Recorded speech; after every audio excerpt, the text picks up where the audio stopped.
आता अग्निवीरच्या परीक्षेच्या बाबतीत या ठिकाणी बऱ्याच विद्यार्थ्यांची असं या ठिकाणी हे झालेली आहे मानसिकता, की बुवा आता नेमकं हा पेपर मराठीत झाला, मग नेमका सिलेबस बदलला, याच्यात मराठी व्याकरण आलं की काय? किंवा प्रश्न अवघड असतात की काय? तर एक लक्षात ठेवा, असं काहीही नसतंय. अग्निवीर जी परीक्षा आहे, तर आता ही परीक्षा तुमची ऑनलाईन झालेली आहे आणि त्याचबरोबर या परीक्षेमध्ये या ठिकाणी जे मराठीत प्रश्न विचारलेले आहेत. आधी हिंदीमध्ये महाराष्ट्रीयन पोरांना या ठिकाणी ती परीक्षा पास व्हायला जड जायची. पण आता ही परीक्षा पूर्ण मराठीत होत आहे. पहिल्यासारखे असणार या ठिकाणीच तुम्हाला 50 प्रश्न आहेत त्यामध्ये. जसं आपण पाहतो की त्याच्यामध्ये गणित आहे, बुद्धिमत्ता आहे, त्याचबरोबर सामान्य ज्ञानचे प्रश्न आहेत त्याच्यामध्ये. आता एवढाच फरक आहे अग्निवीरमध्ये, जसं पोलीस भरतीमध्ये स्टेटवर जास्त सामान्य ज्ञानचे प्रश्न विचारतात, राज्यावर. याच्यावर देशावर आधारित या ठिकाणी प्रश्न जास्त मोठ्या प्रमाणात विचारण्यात आलेले आहे. गेल्या वर्षी झालेले आपण पाहतो की ज्यांचे आता फिजिकल बाकी आहे, जे अग्निवीरची जे एक्झाम त्यांची झालेली आहे, त्याच्यामध्ये भरपूर सारे विद्यार्थी या ठिकाणी पास आउट झालेले आहेत. पहा, काहींचा या ठिकाणी पहिल्या टर्ममध्ये रिझल्ट आला नव्हता. काही या ठिकाणी ऑनलाईन म्हणजे त्याच्यामध्ये थोडेसे काही मिस्टेक झाल्या कारणाने पुन्हा नंतर दुसऱ्यांदा या ठिकाणी त्यांचे दिवाळीनंतर रिझल्ट आलेले आहेत.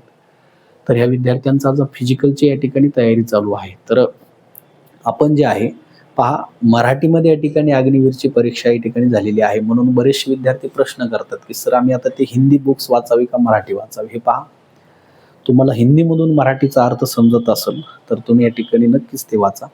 परंतु एखाद्याला हिंदीचं मराठीत आणि मराठीचं हिंदीमध्ये जर ट्रान्सलेट करता येत नसेल, तर अशा विद्यार्थ्यांनी सरळ या ठिकाणी मराठीमध्येच वाचावं. कारण एक लक्षात ठेवा, परीक्षेचं माध्यम पूर्णपणे मराठी झालेलं आहे. तिथे तुम्हाला एक प्रश्नही हिंदीमध्ये विचारला जाणार नाही. म्हणून तुम्ही मराठीतच वाचावं. हा, ज्यांनी कधी 1 वर्षापूर्वी, 6 महिन्यापूर्वी तो हिंदीमध्ये वाचतोय, तर अशा विद्यार्थ्यांनी हिंदीमध्ये वाचलं असेल तर त्यांनी हिंदीमध्ये वाचावं. परंतु त्याला मराठी ट्रान्सफर करता येत नसेल तर त्यांनी भाषेची लँग्वेज तुम्ही हिंदीमध्ये घेऊ शकता. पहा, तुम्हाला भाषा कोणती पाहिजे पेपरची, म्हणजे इंग्रजी सुद्धा घेता येते, हिंदी सुद्धा घेता येते, मराठी सुद्धा घेता येते, तेलुगू सुद्धा घेता येते. त्याच्यामध्ये गुजराती भाषा सर्व या ठिकाणी त्याच्यामध्ये भाषा ॲड करण्यात आलेल्या आहेत. आपल्याला कोणत्या भाषेमध्ये पेपर द्यायचा आहे, तर आपण नेमका अभ्यास कोणत्या भाषेत केला याच्यावर अवलंबून आहे.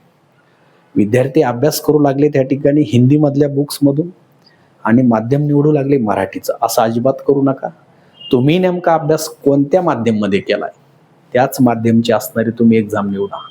म्हणजे परीक्षेचं माध्यम तेच निवडा. अभ्यास करू लागले हिंदीमधून, पेपर निवडू लागले मराठीमधून, हे असं करू नका.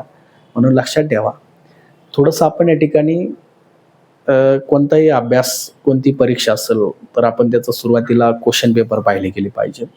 म्हणून या पद्धतीने विद्यार्थ्यांनी जास्तीत जास्त प्रश्नपत्रिकेकडे भर द्यावा. 100% तुम्हाला यश मिळेल. धन्यवाद.